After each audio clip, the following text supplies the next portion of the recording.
Deepti Sunaina Shanmukh జంటకు fans ఎక్కువే. ఇద్దరూ కలిసి చేసిన పాటలు, ప్రాజెక్ట్స్ అన్నీ హిట్ అయ్యాయి. ఆమె బిగ్ బాస్ కార్యక్రమంలో పాల్గొన్నప్పుడు వీరిద్దరి మధ్య ఉన్నది స్నేహం కాదు, ప్రేమ అని అందరికీ కన్ఫర్మ్ అయిపోయింది. అయితే షణ్ను బిగ్ బాస్కు వెళ్ళినప్పుడు ఈ లవ్ కాస్త బ్రేకప్కు దారితీసింది.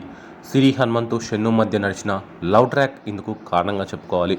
కాగా సిరి షణ్ను ముద్దు పెట్టుకోవడాన్ని తట్టుకోలేకపోయిన దీప్తి సునైన బ్రేకప్ చెప్పినట్లు సోషల్ మీడియా వేదికగా కన్ఫర్మ్ అయింది. అప్పటి నుంచి ఇప్పటి వరకు ఇద్దరు కలుసుకోకుండానే ఉన్నారా అంటే కాదు అనే గుసగుసలు వినిపిస్తున్నాయి.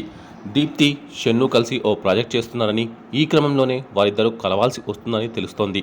ఇది యూట్యూబ్ని షేక్ చేసే ప్రాజెక్టు అవుతుందని సమాచారం. కాగా ఇదే క్లోజ్నెస్ మెయింటైన్ చేస్తే మళ్ళీ ప్రేమ చిగురించే అవకాశం లేకపోదు. ఆ తర్వాత పెళ్లి చేసుకునే ఛాన్స్ కూడా ఉంది. కాగా ప్రస్తుతం ఇద్దరు కూడా కెరియర్లో సక్సెస్ అయ్యి మంచిగా సంపాదించేశారు. సొంత ఇల్లు, కారుతో హ్యాపీగా ఉన్నారు. వీరిద్దరూ ఏకమైతే బాగుంటుందని ఫ్యాన్స్ ఎంతగానో ఆశిస్తున్నారు.